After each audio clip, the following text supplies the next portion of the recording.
When I was 6 years old, my mother took me to a shopping mall where a Santa Claus sat, waiting to take photos with children and hand out little gifts. I had seen this Santa before, many times, but on that particular day, something was different, deeply unsettling. Santa had his usual white beard and bright red costume, but his face his face was wrong. They were completely black, as though someone had scooped out the light inside him, leaving nothing but a void. I clung tightly to my mother's hand, whispering that I didn't want to go near him. She chuckled softly, dismissing my fear. "It's just Santa, darling. Don't be silly, he'll give you candy, and we'll get a nice photo for Grandma." I tried to protest, but she was insistent. As we approached, Santa turned his head slowly, almost mechanically, to look at me. My breath caught in my throat.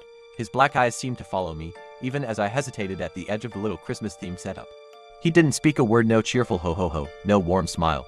Just silence. My mother nudged me forward, and I stepped up reluctantly. When I sat on his lap, I could feel his gloved hands gripping me just a little too tightly. I flinched at the coldness of the gloves, they felt damp. My heart raced, but I tried to smile for the camera. Out of the corner of my eye, I saw his face twitch, just for a second.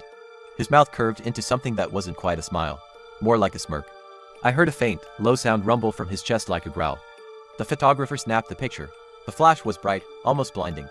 My mother thanked him cheerfully, completely unaware of my panic. I scrambled off Santa's lap, desperate to get away. But as I turned to leave, I heard him whisper something. His voice was deep, gravelly, and chillingly soft. "I'll see you soon." My legs felt like they turned to jelly. I didn't dare look back. My mother noticed nothing. She was too busy tucking the candy Santa had given me into her purse. That night, I couldn't sleep. I swore I could hear something outside my window, a faint tapping. I was too scared to look. Days passed, and the memory of that strange Santa started to fade, but not completely. Something lingered. Then, a week later, we picked up the printed photo from the mall. My mother beamed as she held it up, saying, "Look how cute you look," but when I saw it, my stomach dropped.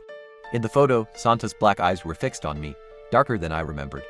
And his smile, it was wider now, and naturally wide. And if I looked closely, so closely that I wished I hadn't, I could see his hand. One of his gloved fingers was curled, pointing ever so slightly toward me. To this day, I don't know who or what that Santa was. But I never went near a shopping mall Santa again. Sometimes, on cold winter nights, I still hear faint tapping at my window. And I wonder if that thing in the red suit ever really went away. Like and follow for more parts.